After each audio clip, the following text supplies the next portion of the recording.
Hi, everybody. Welcome to another Test Drive podcast. I'm your host, Lee Bodette. I'm the host of Test Drive on the YouTube channel. Been in broadcasting radio-wise for over 40 years, and of course, a car enthusiast my entire life. So today, our guest is Cody Durkin. Cody, where are you from? I'm originally from San Antonio, Texas, for most of my life, but I'm here in St. Albans, Vermont now. And you obviously are passionate about sport cars. What got you into liking sport cars? Growing up in Texas, obviously, there's a lot of fast cars. The environment, being in and out of a drag strip at a very young age, the smell of ethanol, or some would say corn, in the air really kind of drew me to it. So now you're in the cold weather state of Vermont, and you haven't lost your passion for sport cars. Tell us about some of the sport cars that you've owned. So I originally started off with a 2002 Ford GT that had basically just an intake and some cams, and that was really it, and a Flowmaster exhaust. So what do you mean by cammed? So the camshafts were a bigger lobe, so it has a really choppy sound to it, or a little bit more of a rough idle. Okay. What other cars have you owned? I've had an Audi TT. I didn't really do anything to that. And I've had a Subaru WRX 2019 that was a drag build. So it had a STI transmission swapped into it, full brakes. We also did a built block. We did a closed deck from IAG. We had a big turbo kit on it. A 5862 precision turbo, dynoed somewhere just shy of 600 wheel. Now, did you order that car special? Nope. I bought it brand new and basically just kept adding horsepower to it. Is there some type of a Subaru manufacturing / design plant in Vermont? Yep. That is sport. It's somewhere in Colchester, Milton, Vermont, I guess. And they customize vehicles, don't they? Yeah, Vermont Sports Car. Okay. I believe right over in Milton is where they are. And I've heard that this is renowned around the country. Yep. Do you know much about that? Yes, they actually wanted to sponsor some of the parts on this car, but we never got around to it with the pandemic and everything. But the guys who built the Subaru, it's a local shop, very well known in Vermont for all of its tuning capabilities and Subaru platform. That's going to be Nick and Jason at VEMS Tuning. So I've heard they give tours, and the facility is really fascinating. Yep. That's cool. Very cool. So what are you driving today? I'm in a 2022 Toyota Supra. A 2022 Supra, and I'm guessing you didn't leave it stock. It is not stock any longer. Currently, with the newer generations of the Supras, they have a lock from the manufacturer, so you cannot tune or modify the ECU, but there has been a workaround in it by a company in Finland. So basically, they hand deliver your ECU to unlock it to get by for tuning, and we've been working on it a little bit since then. Well, you showed me that car, and I could have sworn when you first bought that car, it was a different color. Correct. Yeah. What'd you do to that thing? It was the factory Renaissance Red, but I did wrap it Nardo Gray, put a bigger set of wheels on it, so it's got 305s in the back now, and 275 up front. I do have a drag pack coming in for it as well. That will be paired up with some Mickey Thompsons for the Canada trips that I plan to do this summer at the drag strip. I got to tell you, I was really amazed when I saw that in the charcoal gray. Is that what they call it? Yep. Some will know it as Nardo Gray. It's the more popular color. Really? hard to tell. I don't know if you can tell that car. It was originally red, wasn't it? Yes, it was red, wrapped in gray by VT Wraps. Why did you decide to do the Nardo gray? Red was a little flashy. Wasn't the original color I was looking for on the car, but I felt gray was very subtle. Did you say you're going to take it to Canada? Yep. And in Vermont, you're not that far away from Canada, are you? No, it's about an hour. It's the closest drag strip to us, up in Naperville.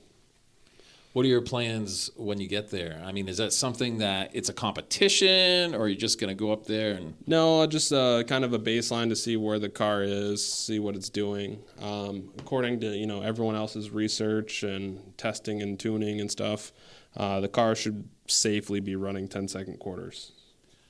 So what are your future plans for the Supra? Are you done? So right now, we're going to be doing a little bit of horsepower every year until we reach stock block capabilities. Right now, the world record for stock block is 8.5 second quarter mile, which is very impressive for any 6-cylinder motor. Yeah, I'd say so. So you are into this vehicle, lock, stock, and barrel, as they say. Yeah, right now, all we've done to it is we're still awaiting a tune, but we've added a MagnaFlow catback exhaust, a 5-inch downpipe, and a methanol kit. So right now we're talking with Cody Durkin, who is a car enthusiast, as am I, and he's telling us all about his 2022 Supra. What's next for Cody Durkin in the sport car world? Basically awaiting a tune from Jordan Tune LLC, a very popular and renowned BMW tuner, as well as Supra. As those who don't know, the inline 6 in the Supra is from BMW.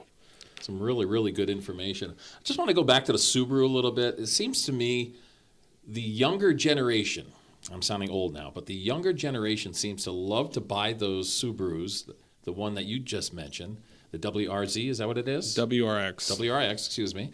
And they like to, as they say, soup them up. Why do you think that is?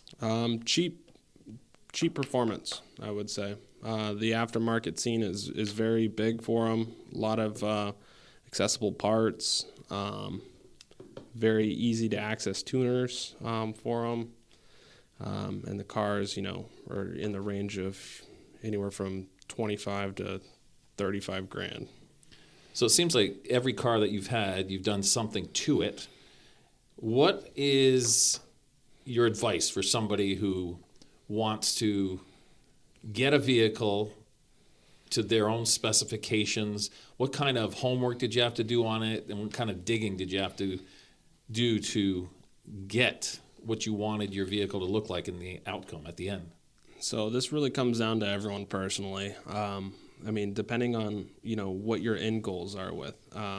So if you want something that looks pretty and makes a lot of horsepower on a dyno, that's doable, but it may not be great for street driving.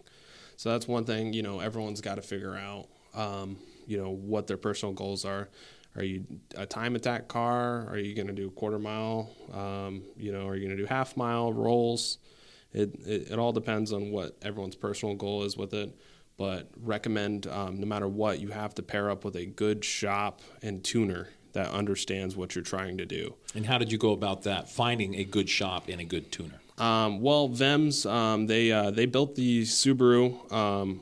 Good friend of mine, Nick, he's been along. He understood all the goals as we went. They made it happen for the Subaru. They are absolutely phenomenal, mechanic engineers there. So I've trusted them with my Supra, and they've recommended a tuner. So I went with their recommendation. And this guy has world records in the BMW world for some of the fastest quarter miles. Well, I don't want to get into too much here as far as cost goes, but can you give us some idea as to what the Supra cost stock and what? So you'll be looking at, which I have a 3.0 premium, You'll be looking at an MSRP of right around 56, 58, depending on what accessories it has on it.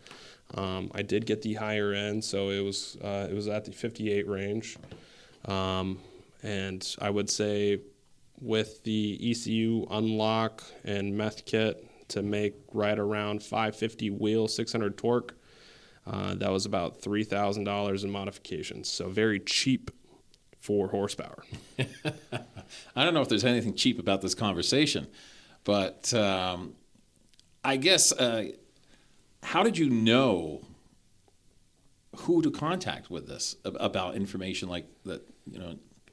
This vehicle. The Supra forums have been a huge help as far as figuring out trial and error and things to avoid, what things to not waste your money on, and kind of figure out how easy it is to make horsepower on this car.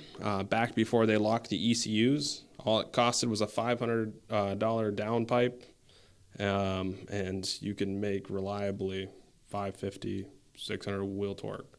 So I would say that's a very fast car for only 3,400 pounds. Yeah, well, I haven't known you that long, but I know you do have a great passion for vehicles. What is Cody Durkin? Let me rephrase that. What can we expect from Cody Durkin's line of vehicles in 5 to 10 years? I would see myself with the Supra for a longer time, as the platform is really easy. If you want 1,000, the Supra can make 1,000. That's not a problem. So I kind of found it that the Supra is like the right place where I want to be with the vehicle. The only thing I could possibly see myself adding to this collection is maybe a GR Corolla. There you go. I want to see that one, that's for sure. Cody, thanks for being with us today. Cody Durkin from Vermont, and that was really a fascinating subject and learning about all of your different vehicles that you've had. You've had 4 really, really nice ones, but the Supra is not done yet, and I really look forward to seeing it when it's completely done to the way you want it done. Absolutely. All right. Thank you very much again. And we want to thank everybody for listening to the Test Drive podcast. I'm your host, Lee Bodette. Check out our Test Drive series on YouTube. And we'll see you next time on our Test Drive podcast. And remember, let's never forget the men and women serving this great country of ours. Goodbye, everybody.